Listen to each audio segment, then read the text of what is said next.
Welcome to the Human Capital Innovations Podcast. We're your source for personal, professional, and organizational growth and development, where we share original research, explore industry trends, and interview executives and thought leaders from across the globe. We hope you join us often for practitioner-oriented content around all things related to leadership, HR, talent management, organizational development, and change management.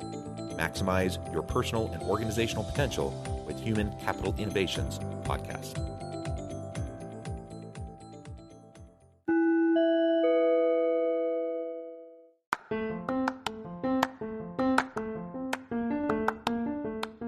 If you enjoy the Human Capital Innovations Podcast, enjoy ad-free listening by going to the Patreon page, and please consider contributing even at the producer or sponsorship level. And please leave a review. Thank you for your support.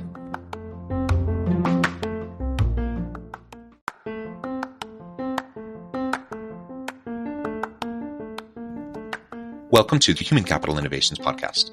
In this HCI Podcast episode, I talk with Adam Coughlin about prioritization to drive success in our entrepreneurial endeavors and entrepreneurial mindset.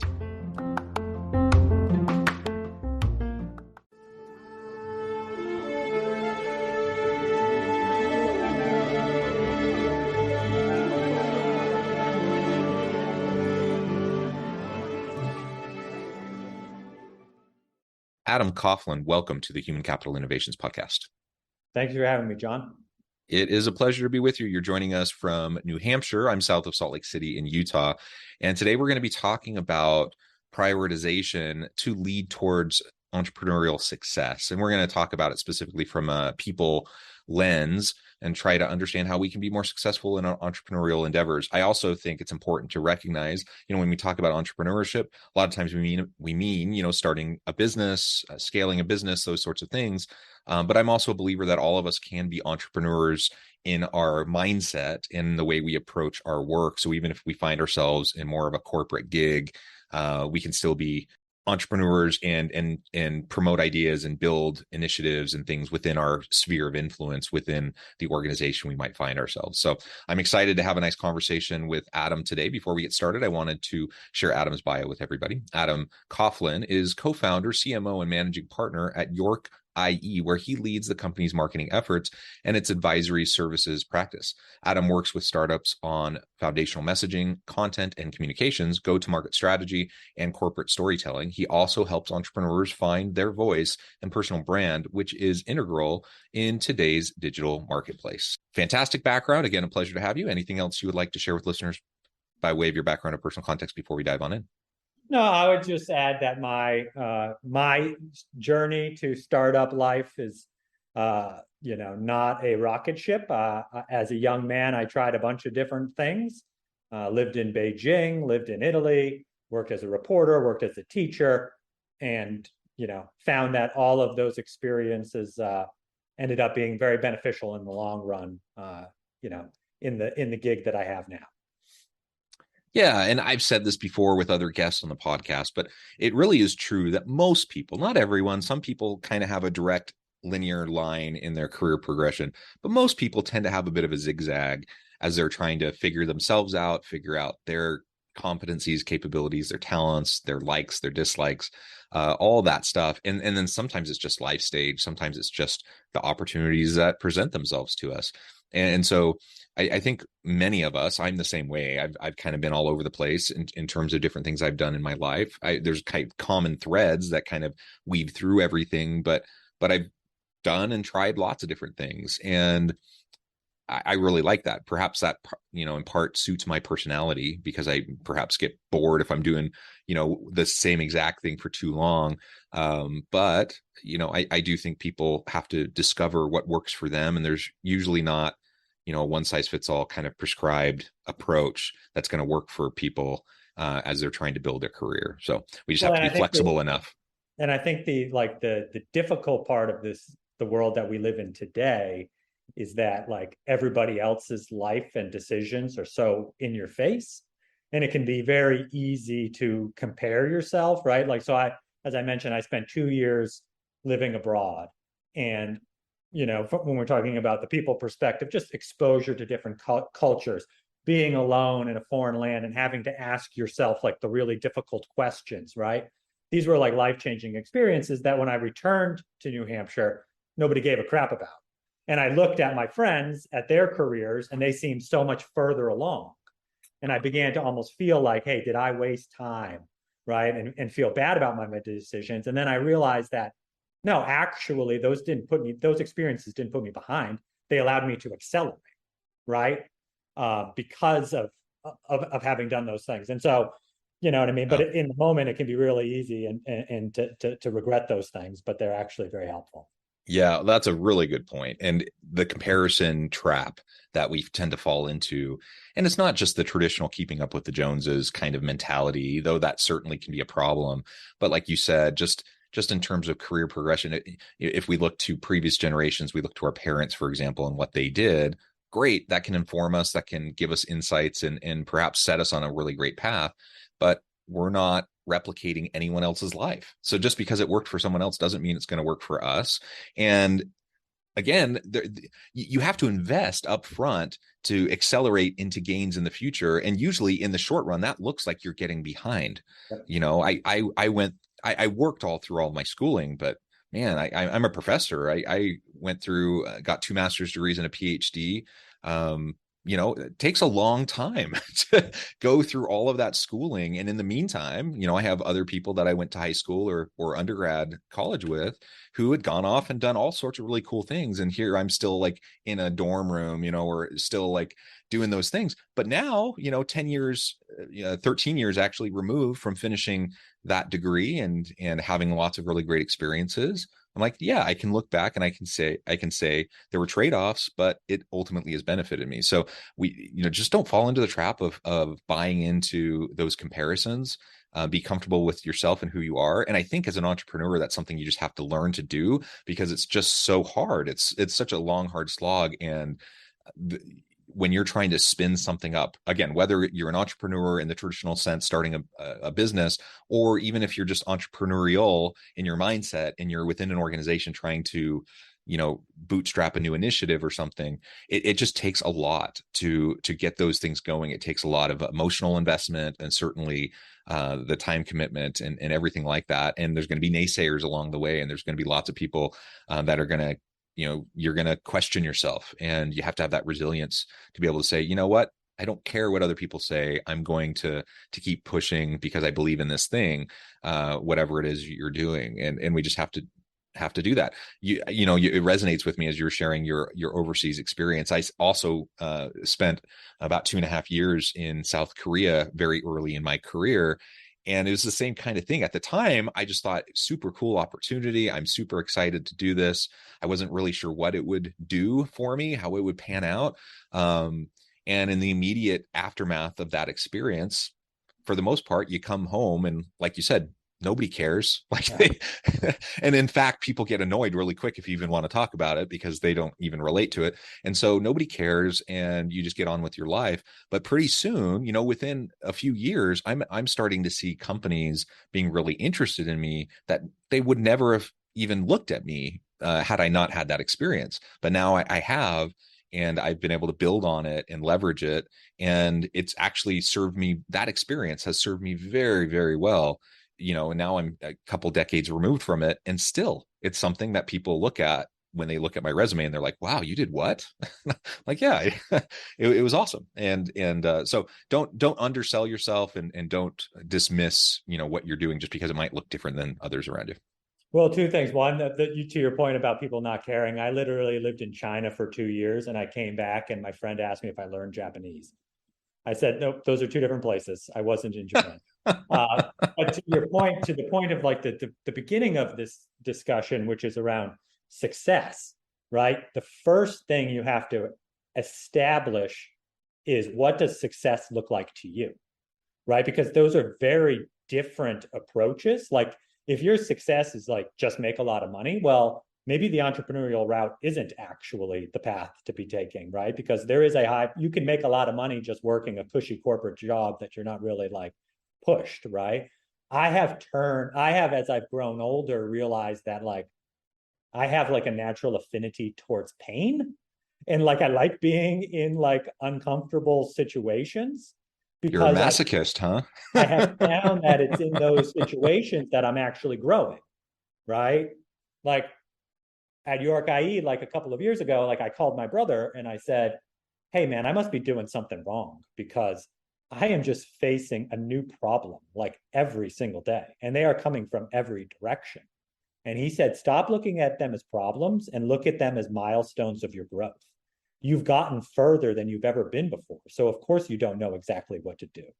Right. And I said, well, that's really like a good perspective. It doesn't help me when I wake up in a cold sweat at 2 a.m, but I've really taken that to heart. And I said, well, yeah, the pain is a byproduct of the growth. And I want to live a life where like I challenge myself and see like what's the best version of Adam Coughlin that can become both professionally and personally. Um, and for me, that has been the startup journey because it's just unprecedented, the challenges that are faced.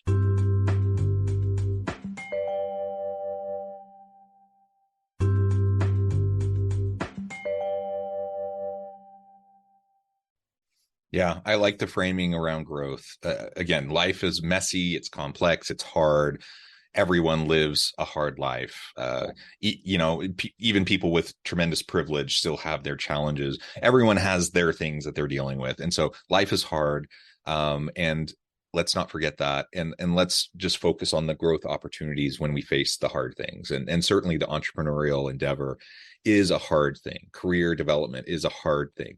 Just learning about ourselves and learning who we are, what drives us, what our priorities are. That's a hard thing. That takes people a long time sometimes. And you think about midlife crises that people have. Now that's just the phrase. You don't have to be midlife to have that crisis. You can have it any time. And ultimately, really what's at the crux of those usually is that people at some point, there's some sort of a moment where they step back and they reflect on their life and they're like, I'm not where I want to be. I'm not doing what I want to do. This doesn't align with my values or my priorities. And maybe it did in the past, but it doesn't anymore. And many people get into a career simply because that's what their parents thought they should do, or they're trying, that's what society said was a good job or whatever. So they end up following someone else's path instead of carving out their own path. And then they have their head down, they're working hard, and then 10 years in, 20 years in, they realize I hate what I do. I want to do something else. So it's just so important, as you said, as early as we can and as often as we can, to self-reflect on that and think about, what does success mean to me? If I'm successful in my life, does that mean lots of money, power, and influence? Maybe. And for some people, that's what they value most, and that's fine. It doesn't mean family, friends. Doesn't mean career growth and learning. There's like so many different things it could be. So what is success for you? What are your priorities? How do you prioritize the different types of outcomes? Because I could value all those things I just mentioned, but for me, I'm a professor. I chose to go through like ridiculous amounts of school now only to have a job that keeps me comfortably paid, but it's not like I'm ever going to get rich off of it. And that was a choice because I valued the lifestyle, I valued the flexibility and the autonomy, because I valued the time with my family. Those things, those were my top priorities. And so I had to recognize that, and I had to build a life towards that. Otherwise, I would find myself in a situation where I wasn't happy or fulfilled or had an opportunity to live my best life. So again, that's me. Everyone's is different. Everyone has a different kind of a way of framing their life. And I just mentioned my personal life, but it's not just personal life. It's same thing in your work, in your career. What work gives you meaning and purpose? What work gets you excited? Those are the types of things you want to try to build into the work that you do, the career that you develop for yourself. Well, and I think the exercise of asking that of yourself personally is so important because it also makes you realize, okay, the way I answer that is different than the way somebody else will, right? And what we see a lot is like a lot of founders who start a company, many of them are subject matter experts in a particular industry, right? And they had like a problem and then they wanted to solve it. And then they were like, oh, if I solve this problem, other people will want it, right? What they haven't done before is build a company. And that transition from like kick-ass individual contributor who can completely control sort of the work product and everything in their environment, to leader who has to influence and can't control and has to rely on other people to take over responsibilities and understand what motivates those people and how do they get the best out of those people, can be a real stumbling block for first-time founders. And so I think that just awareness of like, okay, great, like this is how I work, this is how I'm motivated, this is how I find meaning. How does my team operate? And how do I, you know what I mean, communicate that with them in a way that's going to resonate with them versus how I would communicate to myself, right? And those are often different.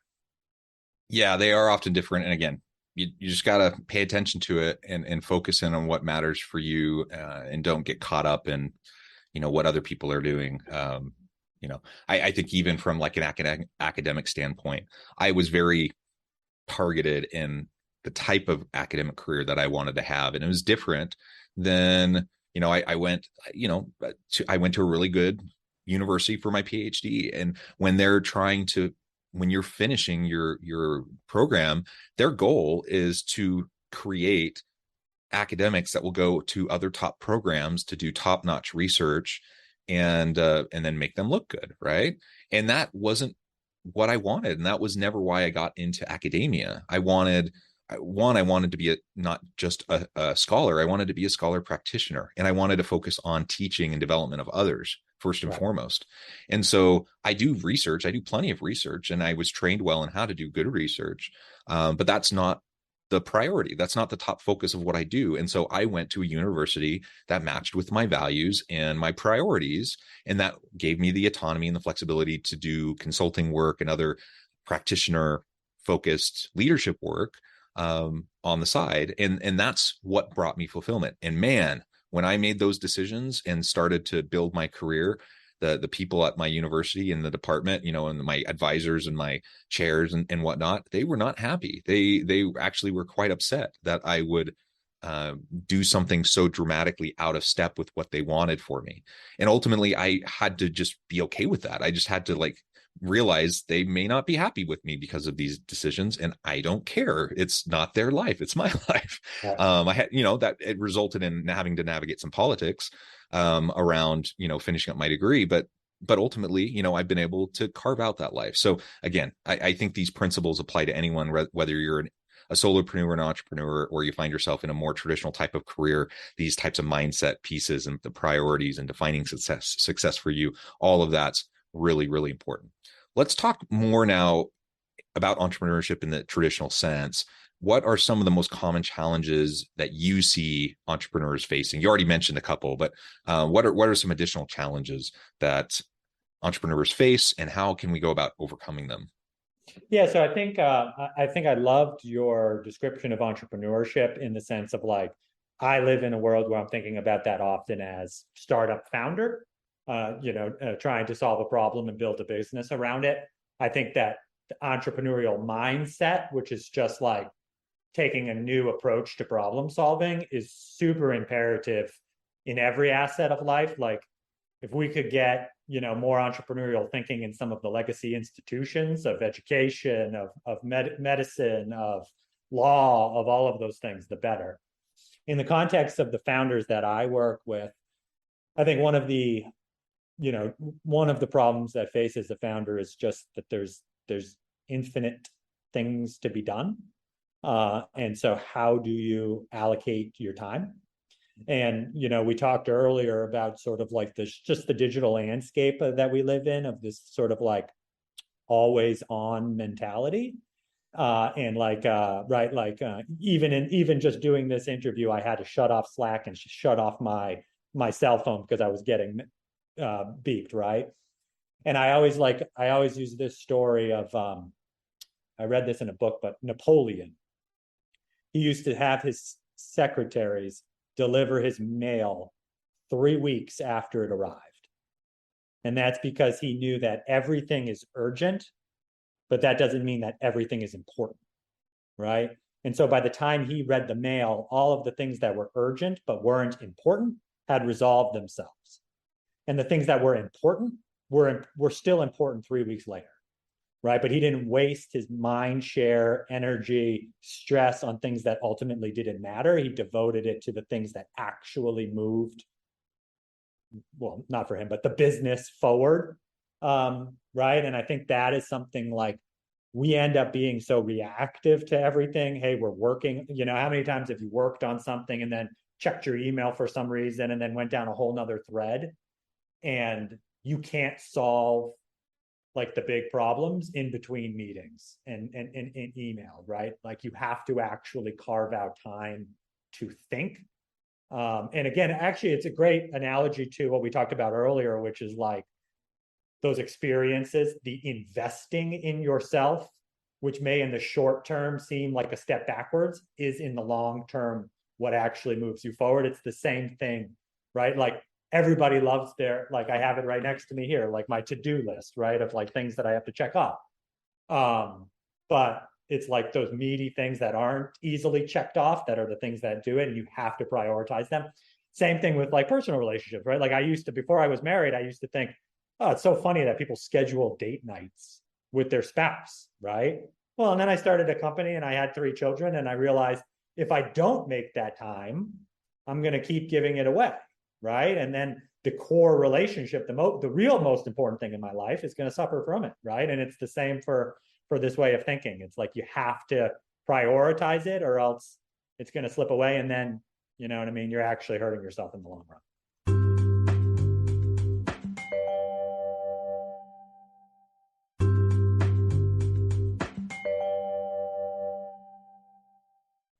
Yeah. So how do we go about that prioritization process? There's just so much to do. Everyone's to-do list is so long. You mentioned Napoleon's approach to just get rid of the urgent but not important stuff. What are the types of things that you do?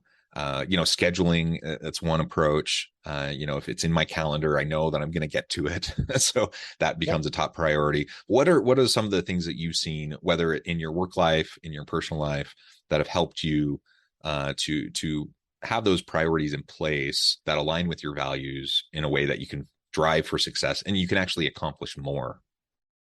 I think that for me, I am very tangible. Like I live in the calendar. And so that does become like it's funny, like even my wife uses the calendar because she knows like if it's in there, it happens. And it's easy to like, and it's just, so blocking the time in the calendar to be devoted to long-term strategic initiatives is crucial. And then you have to force yourself to have the discipline to keep it, right? Because like it's easy to say like, oh, this is blocked, but like, oh, this other thing came up, right? And it's like, I think one of the biggest things that we as people can do is learn how to say no, right? Like it's so easy to always want to say yes. I am like, and that's where I love, like I work with a lot of engineers. I find that like engineers just like, hey, there are 6 things on my plate. All right. You want to add another thing? Tell me which one of those 6 things I'm taking off. Right. Whereas like I'm a marketer by nature, which is like, oh, sure, add that, add that, add that, add that. Right. And then all we've done is like, diluted the output of what we can do. And that's like, there's a great book by Ryan Holiday which is called Stillness is the Key. And he just talks about, is it better to do one thing really well or like 1,000 things okay, right?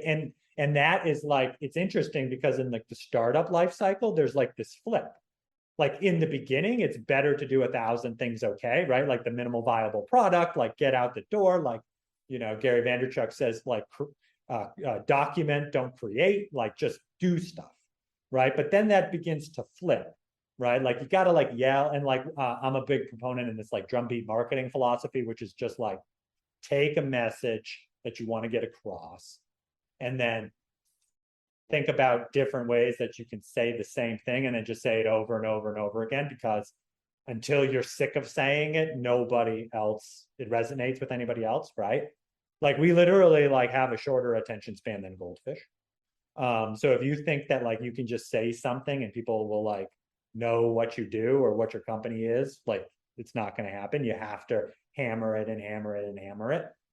But then there's a point where it flips and it's like, okay, now you've built up some brand equity. You're known for something. What are you saying? And that's when you want to flip to that, like, okay, maybe saying less is better, but saying something really important. And so it's just like having that understanding of that transition. So that's a bit of a diatribe, but I think blocking out the calendar, having the discipline, prioritizing and fighting for your time, right? Like people always use the analogy, like you wouldn't let somebody steal $50 from you. Well, if your time is actually more valuable, like don't let them steal an hour. And I think in doing that, like knowing, what are the things, and that's where like for me, being a parent has been really valuable, because like each day you wake up and you're like, wow, I have 10 things I need to do, but I can only do 3 of them. So which 3 am I going to do? And am I going to be okay with those other 7 going undone? And it's like, yeah, well, if I focus on the core 3 things, that's okay. And that's the same thing with company building. Like, even if you work 20 hours a day, you're not going to be able to do everything. And I think like that structure of just like, okay, prioritizing what is important, what is valuable, is the key. And it's not always defaulting to the things you want to work on. It's defaulting on the things that are going to move the needle. Yeah, because we tend to want to work on those things that are quick checkbox things, right? Like I can get 10 things off my list. Turns out those 10 things don't actually matter that much, but I can get 10 things off my list. So then I feel really good, so we have to have the discipline to recognize, like you said, to block chunks of time off to do the deep work, the heavy work, the strategic work, those types of things that I just can't do quickly. You never can do them quickly. That's a hard thing, so I think some people don't have the habit or the discipline to even use a calendar or set goals or to have checklists or those sorts of things. And if they don't, I would say, first step, move towards having anything like that as tools to help you to schedule your day and prioritize your day. But then the next step, you can't end there. The next step then is to actually really understand what's the most important and to not get caught into the trap of always just doing the easy lift and chasing the low-hanging fruit. Sometimes chasing the low-hanging fruit is great because you can have big impact with minimal amount of effort. But a lot of times those low-hanging fruit items don't have any long-term payoff. And so in the long run, you're just kind of hurting yourself. Well, Adam, this has been a real pleasure. It's been a fun conversation. I note the time. I need to let you go here in just a minute. Before we wrap up, I just wanted to give you a chance to share with listeners how they can connect with you and find out more about your work, and then give us a final word on the topic for today. Yeah, absolutely. So again, I'm Adam Coughlin. You can follow my company at york.ie. You can follow us on social at York Growth. You can follow me on social personally at Adam Coughlin. And, and I think really what it comes down to is just like sort of that mind shift change, right? Like I think everybody is very focused on the outcome.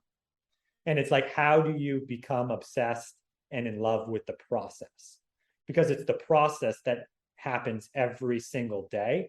And if you become in love with that, the outcome is going to take care of itself, right? But you're not living for that one moment, right? Like I worked at a company that sold for $600 million. And when I reflect on that experience, what do I think about? I remember the journey and being in it with the people that I really liked working with. I don't remember that actual day. I remember it was the opportunity to work on something that I thought was meaningful that I really loved, right? And if you just remember that, it makes everything else better. And the outcome, it's kind of funny because like the less you focus on the outcome, the better the outcome will be. It's true. It's true. Adam, this has just been a pleasure. I encourage listeners to reach out, get connected, find out more about what Adam and his team can do for you. And as always, I hope everyone can stay healthy and safe, that you can find meaning and purpose at work each and every day. And I hope you all have a great week. Do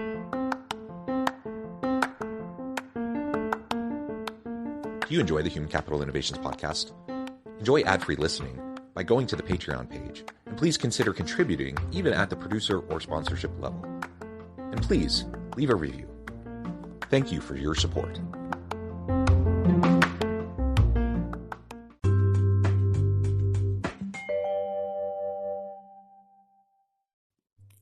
Thanks again for joining us for this episode of the Human Capital Innovations podcast. I hope you stay healthy and safe and that you have a great week.